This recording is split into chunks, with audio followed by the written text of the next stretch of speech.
I think it's pretty important. More so because I just want to stimulate, the viewers on as many sensories as possible.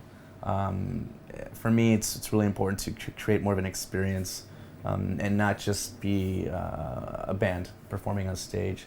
So as much as I can envelop the viewer, for me, I think it's better, for the experience. I think it affected immensely. But what's really strange is it wasn't until I moved to San Francisco, it wasn't until I was able to kind of look back, at my childhood where I grew up.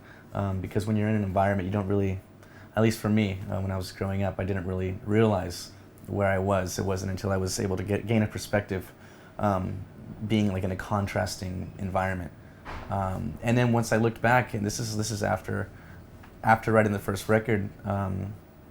It wasn't until the first record was released and living in San Francisco, I was able to see the connection between the desert and the music, and it's almost as if I mimicked the environment in a way. I could hear.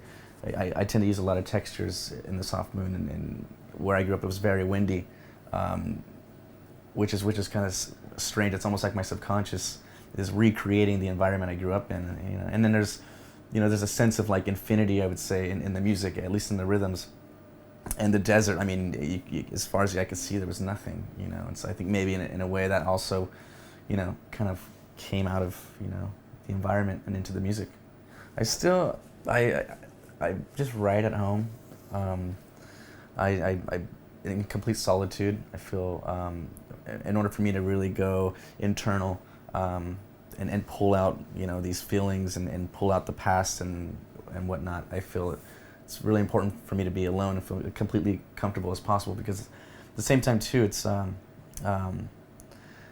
not sure. I mean, maybe it's embarrassing or something to really try to channel myself in front of others. I just feel it's very personal.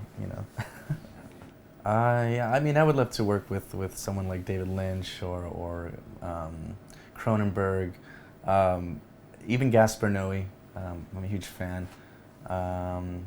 But I hear they're remaking Blade Runner, or something like that. Some sort of post-apocalyptic themed movie would be amazing. Or if they redid Mad Max or something like that, I think something like that would be enjoyable for me.